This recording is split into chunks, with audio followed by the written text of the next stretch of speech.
പലപ്പോഴും പല പ്രാർത്ഥനകളും നടത്തിയിട്ട് പലരും പറയാറുണ്ട്, ഉസ്താദേ ഞങ്ങൾ അങ്ങനെ പ്രാർത്ഥിച്ചു, ഇങ്ങനെ പ്രാർത്ഥിച്ചു, അവിടെ പ്രാർത്ഥിപ്പിച്ചു, ഈ സദസ്സിൽ പ്രാർത്ഥിപ്പിച്ചു, ആ ഉസ്താദിനെ കൊണ്ട് പ്രാർത്ഥിപ്പിച്ചു.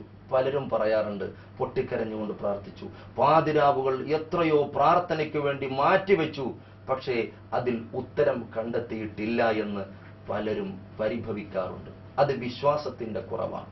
അള്ളാഹുവിനറിയാം ആ വിഷയം എപ്പോഴാണ് അതിൽ അവന് ഉത്തരം കൊടുക്കേണ്ടത്. അള്ളാഹുവിനറിയാം. ഒരു സൃഷ്ടിയെ സംബന്ധിച്ചിടത്തോളം അവനറിയാൻ പറ്റുകയില്ല. ഉദാഹരണമായി പറഞ്ഞാൽ നാം ഒരു ബിസിനസ്സിന് വേണ്ടി ഇറങ്ങുമ്പോൾ, ഒരു ബിസിനസ്സിന് വേണ്ടി നാം ഇറങ്ങുന്ന സമയം നമുക്ക് അന്നത്തെ ആ ബിസിനസ് നടന്നാൽ അന്നത്തെ ദിവസം കിട്ടുന്ന ലാഭം എത്രയോ തലമുറകൾക്ക് താമസിക്കാനുള്ള കോടിക്കണക്കിന് രൂപയാകാം. ഒരു ഉദാഹരണം ഞാൻ പറയാം. കോടിക്കണക്കിന് രൂപ അന്നത്തെ ബിസിനസ്സിന് വേണ്ടി, ഇപ്പൊ റിയൽ എസ്റ്റേറ്റ് ഒക്കെ കുറച്ച് ഡൗൺ ആണെങ്കിലും നമുക്ക് പെട്ടെന്ന് മനസ്സിലാക്കാൻ അത് പറയാം. റിയൽ എസ്റ്റേറ്റിന് വേണ്ടി പുറപ്പെടുന്ന ഒരു മനുഷ്യൻ അന്ന് നടക്കുന്ന ആ ബിസിനസ്സിൽ അവൻ ഒപ്പുവെച്ച് അവന് ആ കൊട്ടേഷൻ ലഭിച്ചു കഴിഞ്ഞാൽ കോടിക്കണക്കിന് കോടാന കോടികൾ ഒരു പക്ഷേ അതിൽ നിന്നും അവന് ലാഭമാകും. അതുകൊണ്ട് തന്നെ തലേ ദിവസം ഉറങ്ങുന്നില്ല.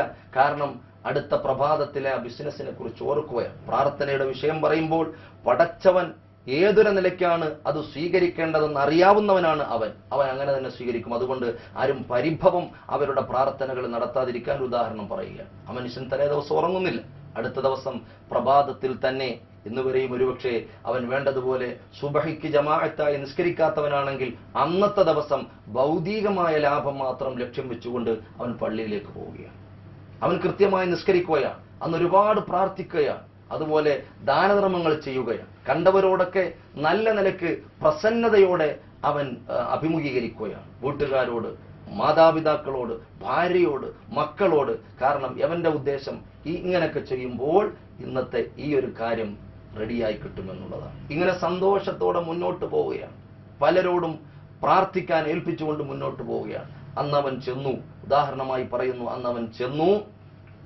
അന്നത്തെ ബിസിനസ് അത് അവന് ലഭിച്ചില്ല. അത് മറ്റൊരാൾക്ക് വേണ്ടിയിട്ട് പടച്ചവൻ മാറ്റിവിട്ടു, തിരിച്ചുവിട്ടു. അവന് ഒരിക്കലും അത് ലഭിച്ചിട്ടില്ല. അവൻ വല്ലാതെ പ്രയാസപ്പെടുന്നു.